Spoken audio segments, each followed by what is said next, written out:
Ela também é muito Oh, bonita. Amélia, está tão bonita. Faça favor de Obrigada. entrar. Como é que está? Bem disposta? Bem, olá.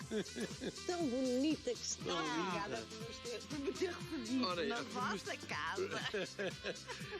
Aquilo é que foi um fim de semana intenso. O nosso fim de semana no Senta Porto. ali, confortável.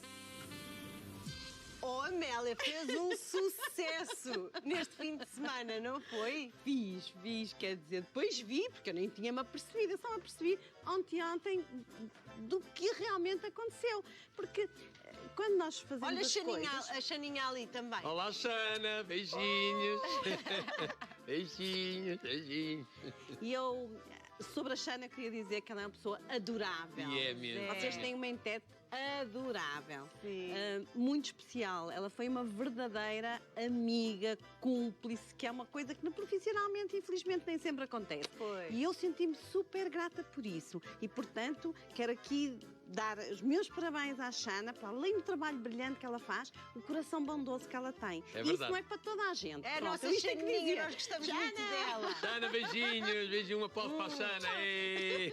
Eu tenho que dizer Mas foi a isto, primeira é vez que importante. passou por uma experiência destas, tão intensa. Tão intensa e tão grande e tão grandiosa e com tanta gente a ver e isso tudo, sim. E com pessoas tão ilustres publicamente como vocês, sim. Como o Pedro Brunhosa, que estávamos a ver. Muitos. Mas Não, divertiu-se foi muito, não E divertiu? eu diverti-me. Qualquer uma de nós, e eu também, estávamos ali doadas ao momento. Não tivesse televisão, tivesse gente ou não tivesse, nós estávamos doadas ao momento. Queríamos fazer o nosso melhor.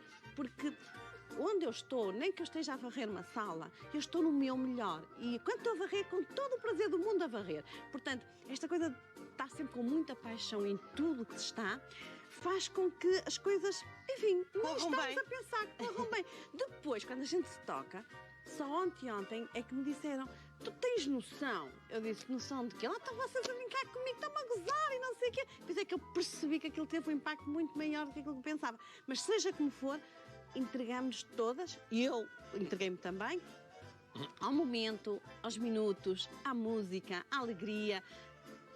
Inexplicável. Foi dos maiores prazeres da minha vida. Foi uma coisa extraordinária. Saí de lá Tão querida. tão feliz. E parecia, eu costumo dizer que parecia uma borboleta. Sabe quando ela voa?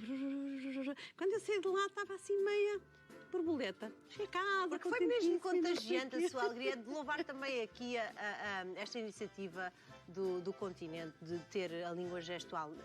Nós temos na nossa emissão, mas o facto de ter lá ao vivo para as pessoas na plateia, no próprio festival, e foi isso que aconteceu, não é? Havia na emissão, mas havia lá também in loco, ao vivo. E toda a gente se sentiu realmente contagiada pela sua alegria, Amélia. Obrigada. É assim, eu tenho tanto de alegria como tenho, se não fizer as coisas direitas, fico zangada, ok? Portanto, quando nós estamos no profissionalismo, para mim, temos de dar tudo, mas tudo de dentro para fora, não é de fora para dentro. Só porque estou aqui, eu vou fazer assim, assado, que eu esqueço, isso não existe. Mas aqui, eu estou-me doada ao momento. Eu agora estou aqui com vocês, estou a conversar com vocês, mas se estivesse na rua, eu estaria a conversar assim com vocês. Porque quando a gente se doa, tudo acontece, Claro e que acontece bem. Mas isto, hoje, com a, entre aspas, coragem que me é dada no direito de eu ser um ser humano e fazer tudo o que eu quero e que me apetece, ok? Mas é sempre... Nem sempre foi. Pois, nem Sempre sempre foi esse. assim. Mas este Sim, contacto sim, com a língua sim. gestual foi por uma questão quase de necessidade, desde muito pequenina. Epá, foi a minha vida, porque eu nasci no meio de um pai e de uma mãe que eram surdos. Tinha duas irmãs, mas as minhas irmãs mais velhas não se identificavam muito com a língua gestual. Portanto, tinha uma comunicação assim mais diferenciadora. Eu não, eu usava mesmo a língua gestual, eu ia para a associação de surdos, eu falava com os surdos todos. É a sua língua materna? É a minha língua materna. Ainda hoje me lembro dos sofás onde eu me deitava para que os surdos não fossem para lá, para eu fazer a minha parreice toda. Eu lembro-me disto. É visceral, não sei explicar. Não é todo mundo que sente isto, é quem sente. E eu sempre senti isto, portanto eu doei-me toda aos surdos, toda. E eles sabem disso. Olha, Amélia, eu acho que quando pensamos em filhos de surdos, acho que a primeira coisa, e nós, quando recebemos aqui a Xana, que também já cá veio, também fizemos esta pergunta, que é como é que um pai e uma mãe surdos profundos, como é que conseguem ouvir não conseguem ouvir, mas como é que se apercebem do bebê a chorar? Como é que é possível, não é? E há técnicas para tudo, não é? Eu acho que nós temos o privilégio, estou a ver os meus pais e as minhas irmãs, nós temos o privilégio de, como seres humanos que somos, de nos adaptarmos às realidades. Pois. E a minha mãe, quando nós chorávamos, claro que não ia logo atrás do choro, nada disso. Nós tínhamos um berço de palha junto à cama. Quando eu chorava, eu ou as minhas irmãs, no meu tempo, a cama tremia e a minha mãe acordava. Okay. Aquele treme-treme resolvia. Quando eu estava doente, porque eu também fui uma adolescente que de vez em quando fazia fitinhas para estar doente, não vou dizer que não, fiz algumas. Só que a minha casa tinha os quartos em cima, cozinha e sala em baixo. Bom, era um problema e a tipografia no resto do chão. Quando eu estava doente, eu queria que me viessem trazer o leite e mais não sei o que à cama, pois ia lá ficar. Eu precisava, estava doente, precisava. Então nós tínhamos um pau que tocávamos no chão, o chão era de madeira, e a minha mãe, estando na cozinha, sentia ligeiramente a vibração. Passado meia hora aparecia, mas não importa. Depois, passado meia hora, pedia cá o meu leitinho, o meu almocinho, seja o que for. Porque, pronto, também tinha lá do mimalho, que eu acho que isso é natural. Claro, e, portanto, natural nas crianças. E eu, quando era pequenina, fazíamos isso. E nós tínhamos sempre ali aquele pauzinho para esse efeito. Quando alguém estava doente, usava o pauzinho. E pronto, era assim que nós vivíamos. Portanto, tudo se consegue. Tudo.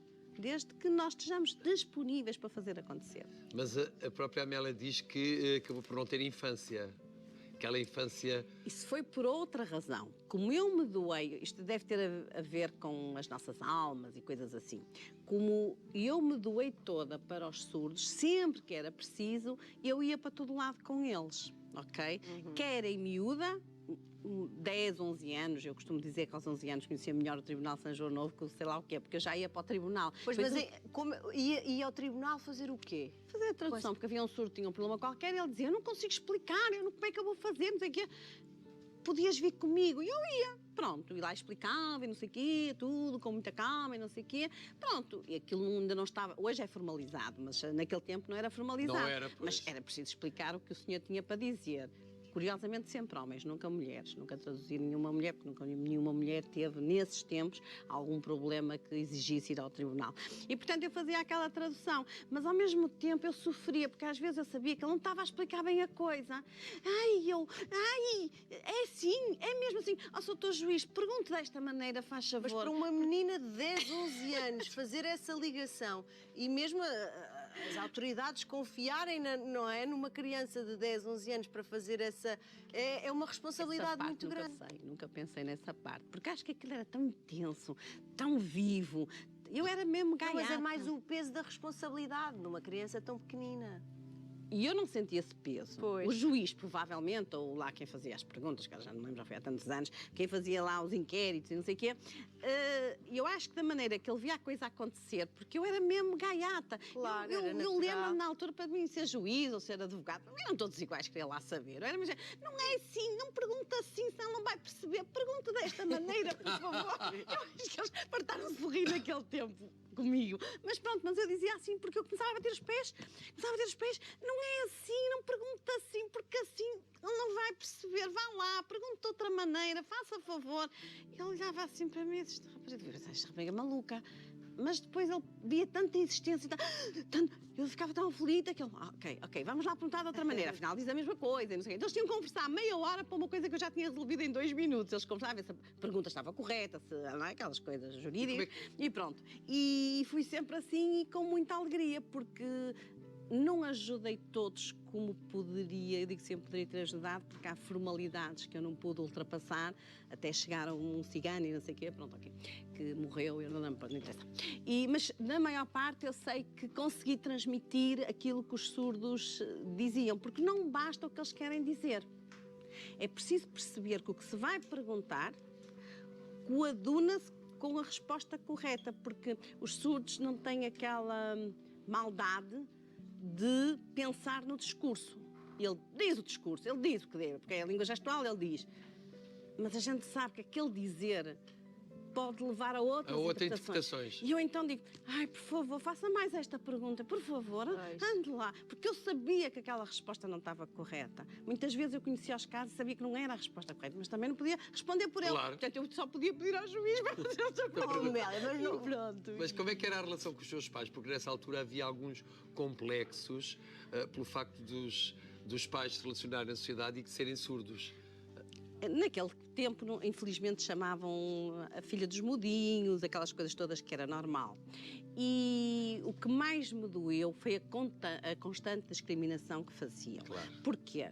Acho que nunca foi negativa, nem supostamente de propósitos. Mas a vizinhança dizia sempre, eu fartei-me de ouvir isto, coitadinha da menina, ela é filha dos mudinhos. E ninguém falava com os meus pais, a não ser, olá, como está a senhora, tão boa e tão simpática. Os pais desta menina são tão simpáticos. E eu às vezes dizia assim, acha que são simpáticos? Quantas vezes falou com eles? Estão sempre a sorrir e a dizer bom dia, boa tarde. Será que isso é conversar? Será que isso é se ultrapassar uma necessidade? Portanto, eu passei muito tempo revoltada porque eu dizia isto às pessoas, mas tadinhas, as pessoas não sabiam a língua gestual, mas eu queria lá saber que soubessem ou não soubessem. No mínimo deviam se preocupar em falar mais do que bom dia, boa tarde. E a minha mãe e o meu pai davam sempre um sorriso até às orelhas. E pronto, e era assim, as pessoas diziam, são tão simpáticos, tadinhos, eles são tão sempre com um sorriso. Por isso havia essa proteção por parte da Amélia em relação aos pais. Exatamente. Que não é uma coisa natural, não é? Porque normalmente são os pais que protegem os filhos. Mas não havia outra hipótese, porque nessa altura a língua gestual era proibida. Proibida? Portanto, proibida. Proibida? No tempo, quando eu tinha 5, 6 anos, a língua gestual era proibida, praticamente. Os rapazes e as raparigas que andavam nos colégios, estamos a falar em 1953, por aí, não podiam falar a língua gestual nos colégios. Muitas das vezes, no recreio, tinham que vir com as mãos para trás das costas. Claro que eles iam para uma esquina, punham as mãos à frente e punham-se a conversar uns com os outros. Mas não era permitida. Hoje... Porquê? Porque eles consideravam que travava a fala, o poder de falar. É exatamente o contrário. A minha língua materna, ninguém a pode mutilar. Não vale a pena, venha quem vier, ninguém mutila uma língua. Ninguém. Uma língua materna, impossível. E pronto, e como era muito proibido, quando eu falava com os meus pais em língua gestual em sítios públicos, os meus pais não gostavam muito. A minha mãe detestava. Minha mãe detestava ficar furiosa. E quanto mais furiosa ela ficava, pior eu fazia. Porque eu achava que ali é que estava a solução. Mas assumir, porque qualquer um de nós podia ser surdo aqui e ninguém tem escrito que é surdo, não sabe? Nós só nos apercebemos que é uma pessoa surda quando começamos a ter contacto com ela. E, portanto, é de veras difícil quando nós queremos comunicar e não temos uma língua, não temos uma forma. E para mim a língua gestual nunca foi uma vergonha. Eu sempre gritei pela língua gestual, sempre, sempre. Parecia a maluquinha de arroz, como eu digo muitas vezes. Tão queridável. Mas a Amélia, para além da parte da tradução, tinha outras responsabilidades em casa, fazia de tudo um bocadinho. Fazia. A logística da casa, da tipografia. Sim, é assim.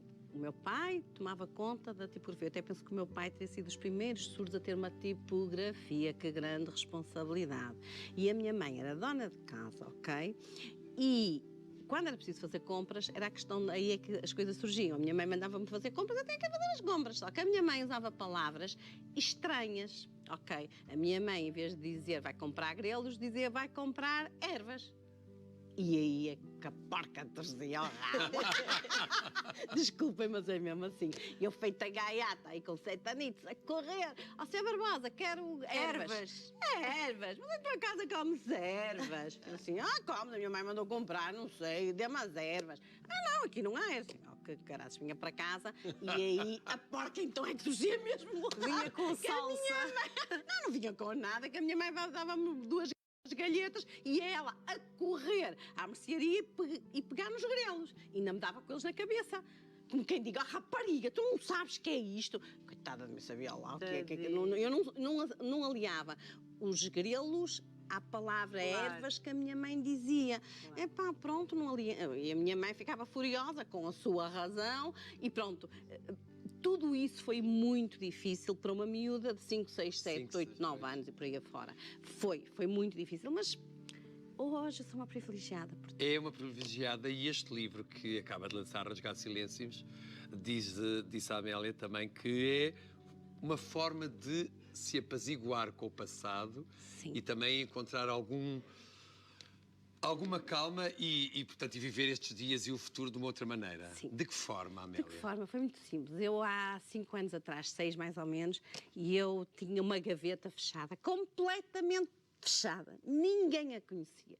Ninguém no mundo. Ninguém no mundo. E quando eu pensava nisso, eu dizia assim, puxa, eu nunca terei uma vida em paz, em abertura total, enquanto eu não resolver isto. Já tinha andado em psiquiatra, em psicólogo. Mas isto o quê? Mas pronto, do que foi os segredos da minha vida. Aqueles segredos que eu guardei toda a santa vida. Mas e esses segredos tinham muito a ver, não sei se vai querer especificá-los, sim. mas tem muito a ver com o facto de tão pequenina ter que fazer muitas coisas sozinha, sem noção dos perigos, sem noção daquilo Sem noção dos perigos. que era a maldade a que estava exposta, não é? E claro que os seus pais jamais imaginariam um perigo desses também, mas o que é facto é que pelo meio desses afazeres muita coisa aconteceu e muita coisa muito grave. Sim, muito grave. E eu senti essa dor. E eu dizia assim, eu nunca vou ser aquela mulher tchan, tchan, tchan, tchan, fazer tudo o que me apetece, porque tenha-se passado sempre atenção, atenção. E eu não podia mais viver assim, até porque eu queria ter agora uma vida porreira, fazer tudo o que me apetece, não ter que ter muitas limitações. E como é que eu vou resolver isto? Porque aquilo vinha-me sempre ao de cima. Eu disse, eu vou escrever um livro. Eu escrevi. Quando acabei de escrever, aquilo era um livro mesmo pesado. Eu disse assim, eu matava a pessoa que me escrevesse este livro. E então pedi à Daniela Costa para me reescrever o livro, transformando num romance, que essa parte eu não faria. Eu escrevi o livro para fazer uma catarse. Eu lembro-me de estar com ela reunida, chorava, e eu, olha, desculpe lá, Daniela, mas vai esperar. Que gavetas eram essas? As gavetas tinham a ver mais ou menos com abuso sexual, com outras coisas que lhe posso dizer, como discriminações terríveis. Uma vez perdi-me num elétrico em Massarelos, nunca mais me esqueci disto. Vi um vizinho meu e ele, rapariga, estás perdida ou quê? Já estou completamente perdida, porque eu ainda, em vez de apanhar o 18 para a Marginal, apanhei o 18 via Palácio. O elétrico, sabia lá que havia um via Marginal e um via Palácio. E o senhor disse, rapariga, eu levo-te para casa. Por acaso vi-te, levo para casa. E eu toda porra, cai, obrigadinha, graças a Deus. Deus foi meu amigo, não foi nada Deus, foi o diabo. Mas foi Deus, naquela altura, que era meu amigo. E eu fui no carro, ele tentou abusar de mim, quase que abri o carro no meio da rua e foi assim um bocadinho chato. E o que eu lhe posso dizer é, essa falta de respeito, que pelos vistos era mais comum do que parecia. Claro. Porque eu, depois de editar o livro, posso lhe dizer que tenho tido muitas pessoas, ainda ontem tive uma que me disse, nada disso é novo para mim. Só que eu não tenho a coragem de o dizer. E coisas muito, muito graves. Porquê o silêncio, Amélia? Porquê é que não contou aos seus Olha, pais? naquele tempo não podia contar porque a ameaça de morte era enorme. Portanto, eu pensei que morria eu, morria toda a gente, estava fora Mas de isso questão. era numa outra situação, era uma coisa que a Amélia costumava fazer, ia a um local Ia a um local, ia buscar café para os meus pais e, portanto... E a pessoa que geria esse local abusava de si. Abusava de mim naqueles 2, 3 minutos, pronto. E é verdade, esse tipo de coisas eu guardei toda a vida. Nunca partilhei isto com ninguém, nunca. Mas porque era ameaçada por essa pessoa? Quando era pequenina é porque era ameaçada. Quando era grande eu acho que era por vergonha. Porque se eu dissesse isso, então as pessoas iam fazer pior. Porque eu acho que a coisa piora quando a gente conta. Estamos a falar de 10 anos, 15, 20. Então o que é que eu fazia? Eu era má como as cobras. Eu sempre fui muito difícil. Má como as cobras. E, portanto, quando eu conhecia alguém, eu punha ali umas barreiras, se calhar hoje ainda ponho, mas pronto. Punha ali barreiras e as pessoas tinham muita dificuldade. Ou seja, profissionalmente, considero que sou uma boa profissional, sou muito focada no trabalho e não sei o quê, mas fora da área profissional ninguém se aproximava de mim. Ninguém. Nem professor, nem homem, nem mulher, ninguém. Portanto, eu tive sempre uma vida muito, muito... Porquê? Porque já tinha levado em miúda, não queria continuar a levar. Muitas vezes as pessoas diziam, tal, o que é que queres ser quando for grande? Eu não sei o que quero ser, eu sei é o que não quero ser. Era uma resposta que eu dava sempre. Eu sabia lá o que é que ia ser enquanto grande, não sabia. O que é que não queria ser? E, portanto, não queria ser explorada, enganada, abusada. Não queria. E acabei sendo, mas isso são outros 500. Pronto. Mas o que é verdade é que eu não queria. E só há coisa de 15 anos, para cá mais ou menos, é que eu comecei a dizer, eu não posso continuar com isto. Não é psicólogo nenhum que me vai resolver isto. Não é psiquiatra nenhum que me vai resolver isto. Quem vai resolver isto sou eu sozinha. E então escrevi o livro. A Daniela fez a reescrição, pondo-lhe então alguma leveza. No final, ainda estive quase um ano, depois teve as traduções gestuais. Aliás, este é o primeiro livro no mundo com tradução gestual, com tradução para cegos, pronto, muito inclusivo.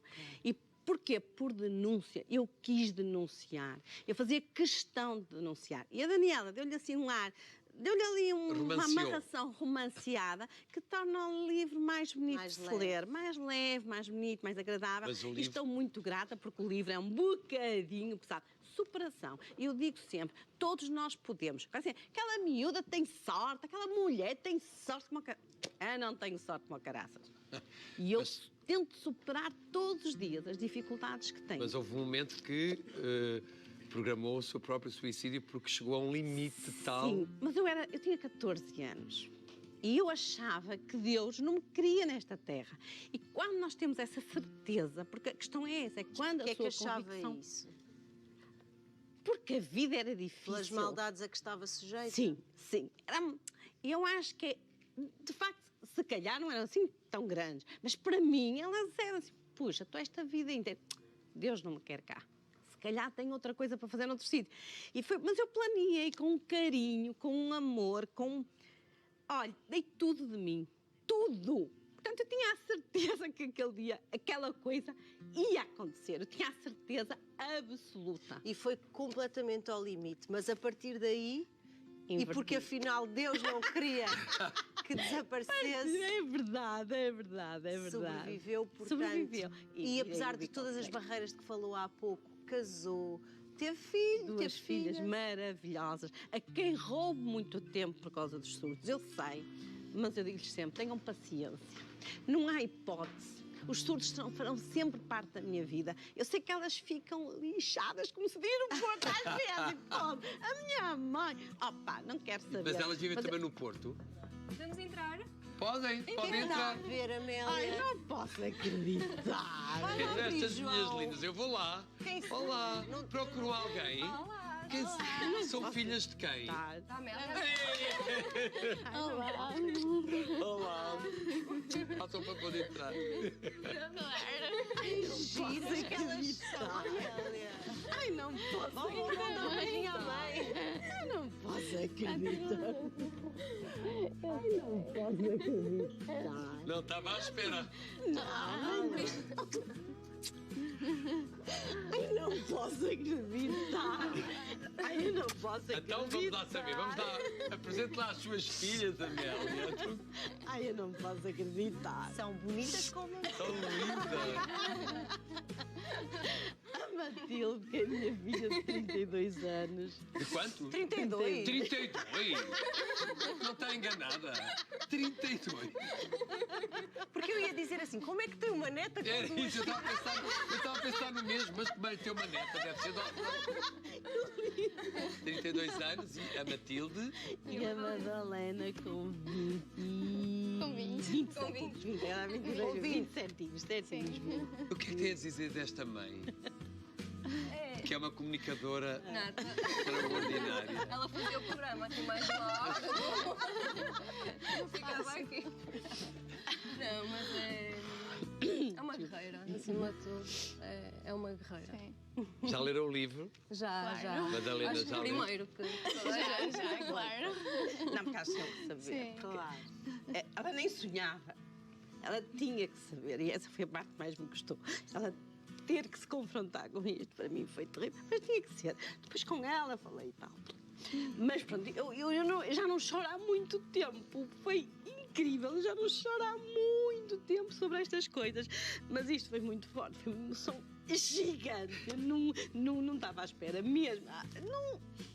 Obrigada mesmo. Isto vai ficar aqui na minha alma, no meu espírito, a vida inteira. Isto realmente foi uma surpresa. E vocês esconderam bem, porque ela estava Sim, nós sempre, estávamos- oh mãe, a que horas vais? A que horas entras? Quando é A que que horas é? não sei o quê? Que vida. Porque a vida, Obrigada, que eu estou Amélia, super feliz. porque a vida às vezes é mesmo muito difícil, mas depois às vezes recompensa. Aqui no seu caso recompensou, não foi? Este- Com estas duas meninas lindas. Estas duas medidas maravilhosas e que sabem que elas são a minha prioridade. Desculpe fazê-los chorar, Não porque é um faz. homem do riso, não é do choro. Não faz. Eu também sou uma mulher do riso. Mas é bom pronto, chorar. Mas pronto, a gente chora. É um homem pronto, das ok. emoções. É bom chorar. É bom. Mas eu Mas- gostei tanto de ter conhecer, Amélia. Eu também. É um privilégio mesmo grande. Digo uma coisa, isto vai-me ficar para toda a santa vida. Toda a santa vida. E A gente- é tão engraçado porque quando às vezes realmente conhecemos as pessoas, vemos-las e não fazemos ideia do que está por trás, não é? E a Amélia é mesmo um caso desses. Mas eu acho que eu toda a vida fiz tudo o que estava ao meu alcance para ninguém nem sonhar. Nem sonhar. Eu acho que tive sempre essa preocupação. Não, mas isso ainda a torna de uma força maior, porque é muito difícil às vezes guardarmos coisas que nos magoam muito e guardá-las. É preciso foi a parte ter um das- cofre muito forte. Mas eu não nasci com isto só de mim. Eu acredito que alguém maior, chame-lhe Deus, o universo, o que quiser, depositou em mim esta responsabilidade. Talvez para hoje partilhar com outros, talvez, não sei. Só sei que realmente sou uma privilegiada pelas filhas maravilhosas que tenho. Eu tenho que, é verdade. E nós também também temos. E nós também. Amélia, gostámos foi tanto por de a ter. Oh, Amélia, tenho que voltar mais vezes. Esta mulher do Norte maravilhosa, as pessoas do Norte. Meninas, foi rápido, mas foi uma surpresa. Mas foi muito boa. intenso. Obrigado, Matilde, Madalena. Amélia, gostámos Vontade, eu não tanto acreditava. de a ter aqui. Muito Eu obrigado. também. Muito obrigado. E vocês vão no meu coração. Já Não- estavam no sábado. Já estavam no sábado, foi a primeira vez que eu contactei convosco perto. E agora estão para toda a vida. Obrigada. Muito obrigado. Um beijinho muito, muito Obrigada. grande. Obrigada.